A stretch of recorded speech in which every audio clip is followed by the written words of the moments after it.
Le manoir djerbien, un modèle de l'insularité. Le miracle djerbien.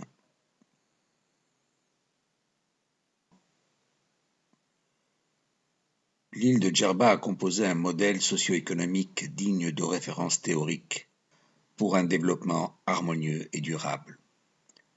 Ce n'est pas que le lieu soit de richesse, au contraire, il est sans ressources, avec une terre très pauvre, une eau saumâtre et saline. Toutefois, les conditions de la pauvreté ont promu l'économie prospère d'un système producteur, porteur de vie, de diversité végétale et de richesse écologique, de régulation de la consommation adaptée aux besoins collectivisés. Parce que les ressources étaient faibles, les hommes inventaient un modèle socio-économique qui organise la vie sociale et les comportements, s'associe au milieu pour produire et promouvoir une richesse de la faune, développer la beauté végétale et conserver l'exception de sa nature, combiner la vie des êtres et le pacifisme de ces gens. Les hommes ont associé l'esprit au milieu pour entretenir une spectaculaire végétation sur un sol fragile, réaliser une harmonie de la vie sociale et une communauté des hommes. Au lieu de faire école, ce modèle a été négligé. L'héritage précieux a été éreinté, mis à néant en l'espace de quelques années. Esquisse du cadre naturel. L'originalité d'un système insulaire est l'adaptation des conditions de vie aux moyens. Il faut donc recomposer le contexte physique et sociologique de l'île de Djerba. L'œil artistique du géographe observerait de son microcosme ce territoire isolé, peu éloigné du continent africain, avec une mer faiblement profonde d'une excellente qualité naturelle et d'exceptionnelle richesse halieutique. Cette mer de Djerba, réputée envahie par les poissons d'une dite mer des langoustes, mer des éponges, mer des mérous, mer des pêcheries fixes, mer du poisson endiablé qui porte aux hallucinations, mer des poulpes ou encore mer des derniers raies, ou simplement mer du poisson abondant qui faisait craindre aux dames d'aller dénuder dans l'eau. De longues plages et de dunes blanches surlignent une luxuriante forêt sans cité, avec ses lieux d'agriculture et de pâturage. Les couches superficielles de la nature se sont posées sur le sol comme une fluctuation de couleurs de bleu et de vert, de blanc et de brun d'une toile de Maïmonisse. La vision de l'île laissait entrevoir des traits naturels de dunes blanches et de sable fin, entre la mer et la terre pour servir de protection à l'écologie et à la vie, d'une promotion de la production agricole et de l'habitat.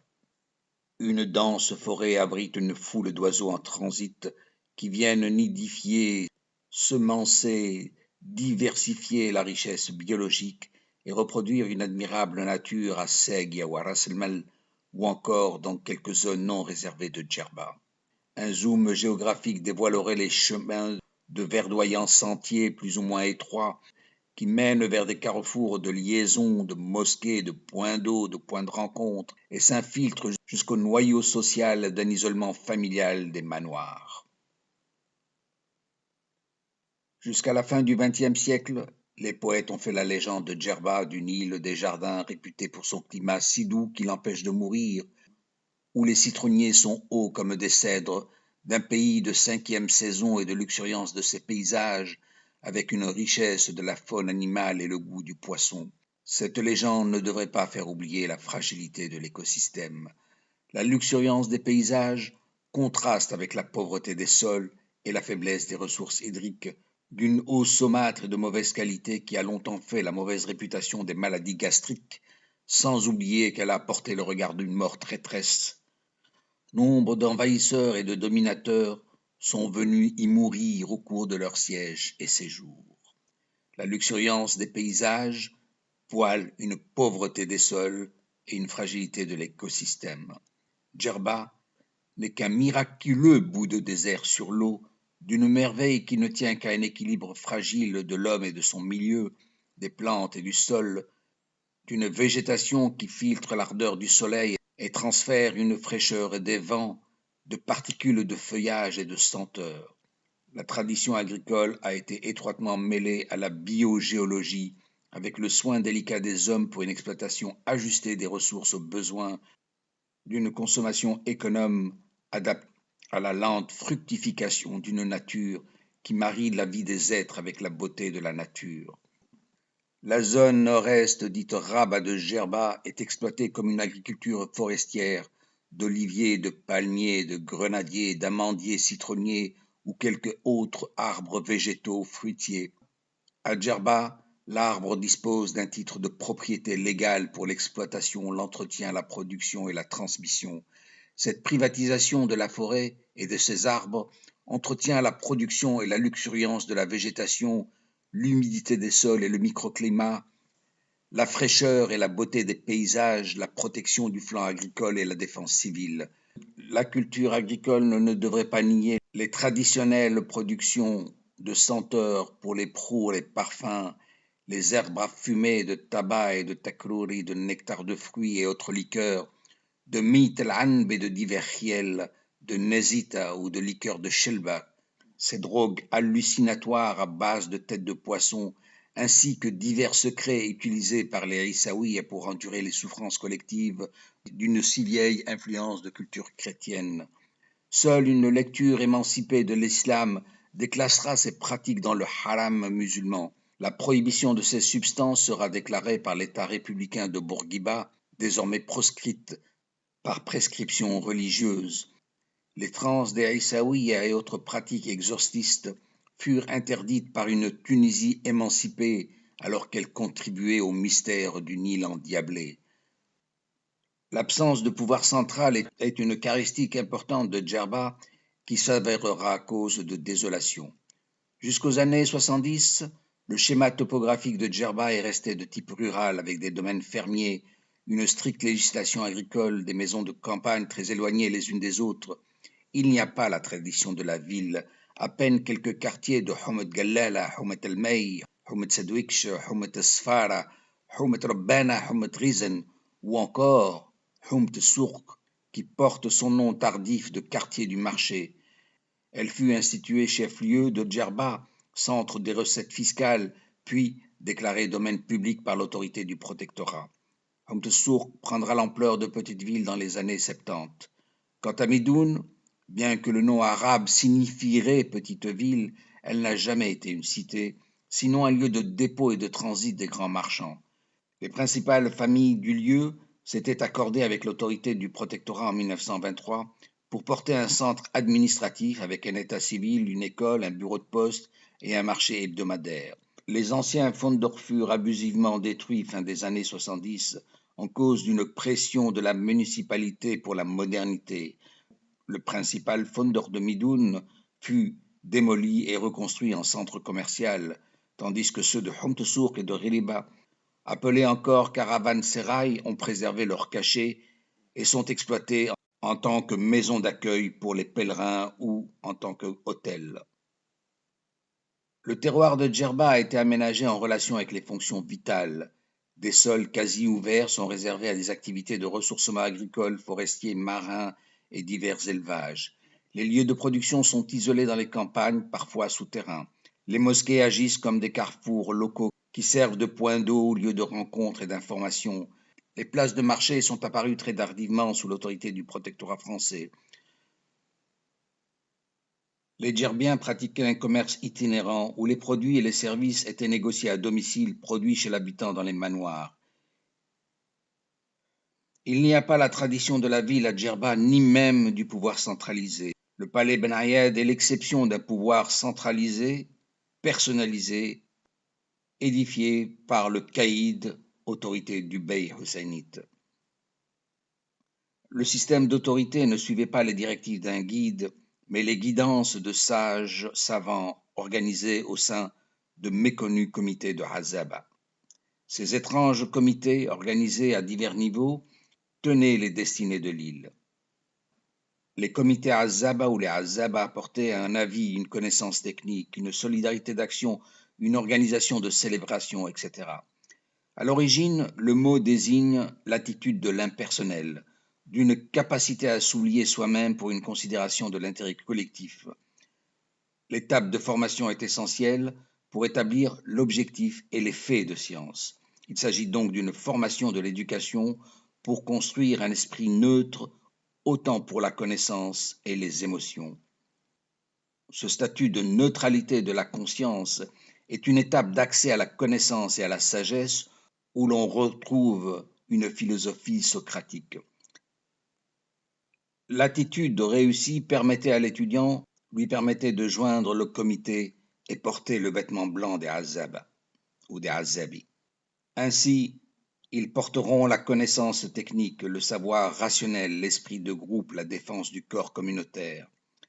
L'obéissance était une caractéristique de discipline communautaire. Les habitants se tenaient à obéir et à suivre une homogénéité de comportement dont l'intérêt était puisé dans l'expérience humaine du corps social au sein d'un réseau communautaire où l'individu s'ancre au sol, à un manoir, à une tradition, à une famille, à un voisinage, un imam, une communauté, en solidarité avec le groupe. La construction sociale est donc une sociologie originale. Les règles d'obéissance n'ont pas toujours été harmonieuses. Plusieurs périodes historiques révèlent des ruptures et des désaccords. Les conceptions communautaristes impliquent des différences d'identité que l'État doit homogénéiser dans l'idée nationale.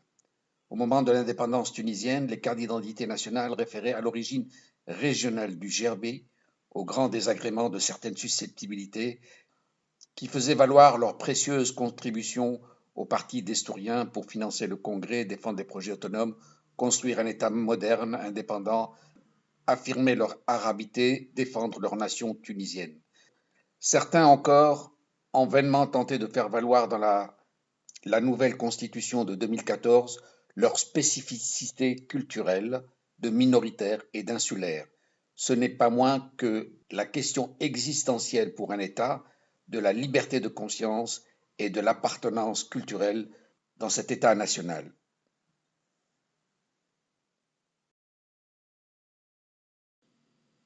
Je vais sauter la partie sur l'exception ottomane. Alors, le système foncier. Le système coutumier de Djerba a son originalité coutumière. Les terres, autant que les arbres, sont des appartenances légales, avec des titres de propriété, un nom, une fonction, soit pour l'agriculture, la culture, l'élevage, la ressource, la production marine, la sécurité alimentaire, la rencontre sociale, la défense civile, etc. Certaines terres sont collectives, elles se caractérisent par un régime d'indivision pour des intérêts de cohésion sociale et de sécurité.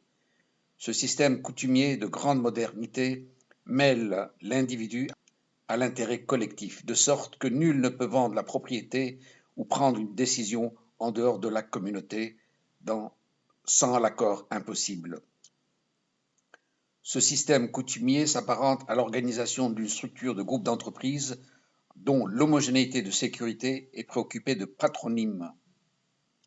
Ce roc social de l'indivision a longtemps été fermé. L'autorité de ce système commun a fondu du fait du désintérêt local et de la migration, la transmission d'ordre familial étant difficile à conserver. Le sens de l'intérêt collectif aurait été mieux préservé si l'organisation avait pu passer le cap de la représentation anonyme. Les parts se seraient librement échangées ou vendues au sein du groupe à la faveur des personnes volontaires et représentées.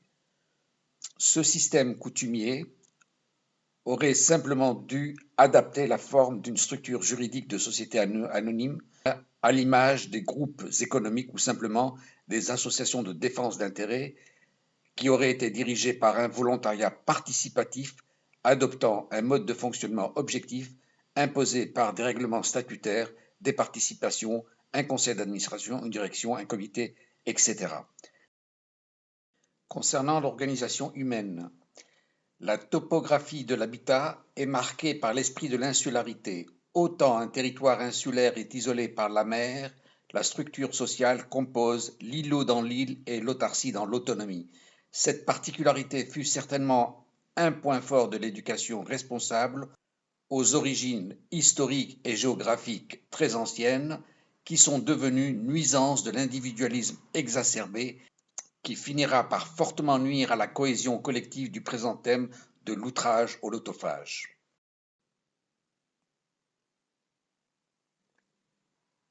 le Houch, manoir de Djerba. L'organisation sociétale s'est inspirée de la géographie et la biologie marquées par l'insularité et l'isolement. Elle compose le réseau humain à la topographie, à la manière d'un corps biologique de cellules autonomes autour d'un modèle vivant. Autant le territoire insulaire est isolé, autant l'habitat est conçu avec l'idée de l'isolement, autant la cellule biologique est vivante, autant les familles sont autonomes. Le Houch djerbien est le mode d'habitat traditionnel organisé dans l'esprit de fermette avec des maisons éloignées les unes des autres. Il abrite et protège les vies familiales au sein d'un réseau de cellules sociales isolées par de gigantesques tabias de barbarie, de hautes herbes de végétation centenaire, reliées par des sentiers et des petits passages qui composent les liens d'une vie sociale. Le modèle d'habitat est essentiellement composé autour d'un houch, entendu comme maison forte dans le sens manoir familial, au cœur d'un modèle de vie agricole. Les tabias ont un intérêt quasi sacré pour les djerbiens parce qu'elles contribuaient à l'isolation de l'habitat, au drainage des eaux vers les citernes agricoles, à l'humidité des sols, aux délimitations de propriétés, à la sécurité des habitants. Les tabias sont un des secrets du miracle des lotophages qui contribuaient à l'isolement, à la sécurité, l'état de frontières, de limite, le microclimat, la composition des paysages, la diversité des plantations. D'un point de vue légal, et à ce jour, il est interdit de toucher aux tabias sauf autorisation du ministère de l'Agriculture. Or, nombreux proscrits ont ignoré ces règlements et bafoué l'héritage, s'avérant dédaigneux des traditions coutumières et des lois nationales. Le Houch djerbien est constitué autour d'un modèle agricole similaire avec la maison collective, le manzel, le puits, les aires de battage, les réserves, le système de canalisation, le plan de végétation, les lieux d'accueil. Il est conçu avec le souci d'autarcie pour assurer tous les besoins vitaux, autant pour l'eau, la sécurité, la production, l'alimentation, l'artisanat, l'éducation. L'esprit économe est incarné dans le détail des modes de vie. L'absence de la ressource vitale avait obligé les Herbiens à récupérer les eaux de pluie et gérer précieusement cette ressource d'eau. Toutes les maisons sont dotées d'un système de récupération des pluies et de diverses réserves souterraines pour conserver les eaux. Les citernes sont construites en dur, avec une rigueur d'isolation, d'entretien et d'exploitation. Les maladies gastriques avaient enseigné les risques de l'hygiène. Elles imposèrent de strictes méthodes d'usage, de conservation et d'utilisation hiérarchisée de l'eau. Le Houch est bâti dans une construction renforcée sur le sous-sol d'une citerne de récupération des eaux de pluie, avec un patio intérieur ouvert à plein ciel et d'étroits appartements individuels établis en duplex. Les constructions ne sont pas toujours élevées en hauteur, le camouflage étant une préoccupation majeure. Les aires de jardin considèrent les ombrages et les branchages ainsi que les mouvements du vent et des ouvertures. La bonté du climat de Djerba favorisait les vides extérieures autour de la végétation et des paysages, avec des lieux adoptés ou conditionnés selon les vents et le confort naturel, de paillotes aménagés pour un accueil dans les lieux de fraîcheur. Le manzel restait le plus réservé à la vie des femmes durant la journée, avec des petits appartements et un patio ouvert pour toute la famille en soirée.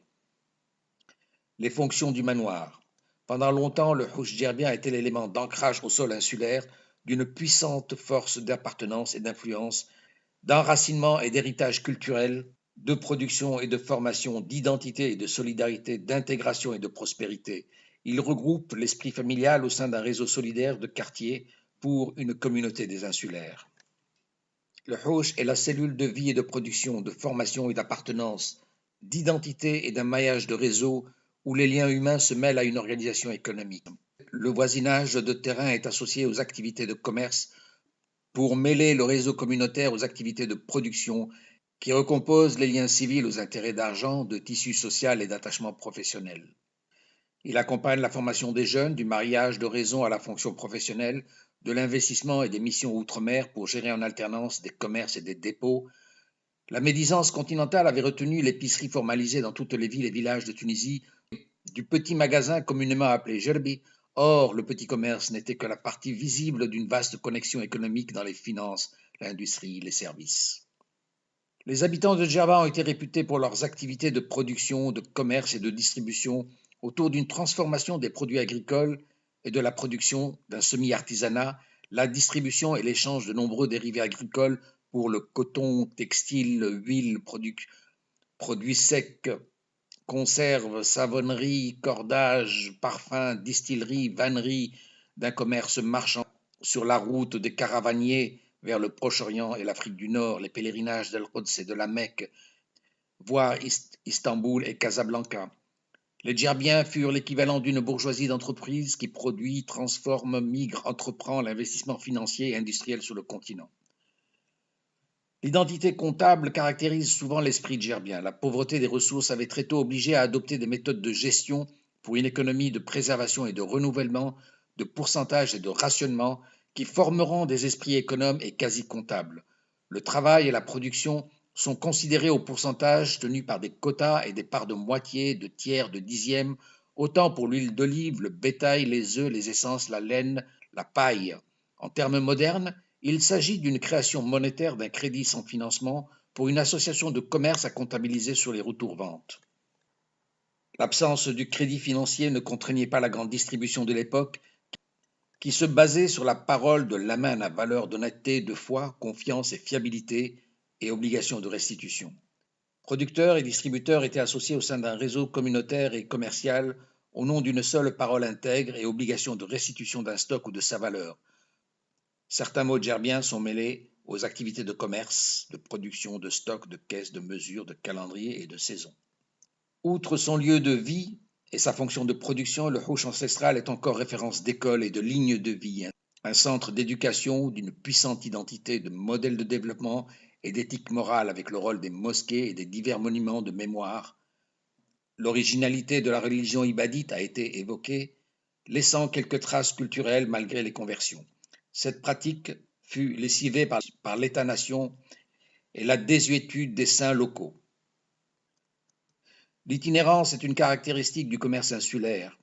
Dans l'ancien Djerba, le client ne va pas vers le produit, c'est le produit qui va vers le client. Le marché hebdomadaire ne s'est développé que sous l'autorité du protectorat, d'une manière quasi exotique, de voir l'occidental vendre des produits de pacotille sur le marché de Midoun. Sinon, l'échange est faiblement monétisé au sein d'une communauté pratiquant sous forme de troc, d'échange, de partage ou d'aman.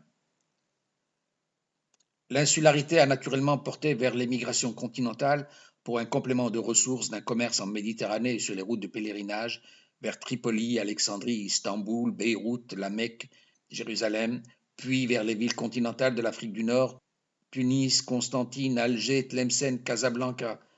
Dans la deuxième moitié du XXe siècle, les activités commerciales des Djerbiens se sont développées vers l'Afrique du Nord et l'Europe, abandonnant peu à peu les comptoirs d'Égypte, d'Orient et de Turquie.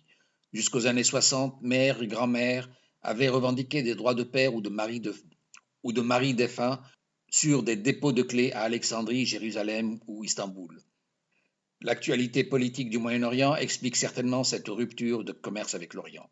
Avec l'indépendance des pays nord-africains, la migration des Djerbiens s'est contenue sur la Tunisie et l'Europe. Le développement national a pérennisé les établissements de toutes sortes d'activités commerciales dans toutes les villes et villages de Tunisie. L'esprit d'itinérance et de voyage reste vif chez les Djerbiens, qui lui fait dire qu'on tue le Djerbien à le priver de passeport. Malgré la permanence des établissements sur le continent, les Djerbiens conservaient une intime attache avec leur fief et de forts liens au sein de la communauté d'une vive diaspora. Les retours dans l'île étaient essentiels comme un devoir familial de retrouver les siens pour l'échange d'informations et de connaissances, la transmission des expériences et la stimulation des performances. Il y a une diaspora djerbienne à travers le monde, difficile à évaluer.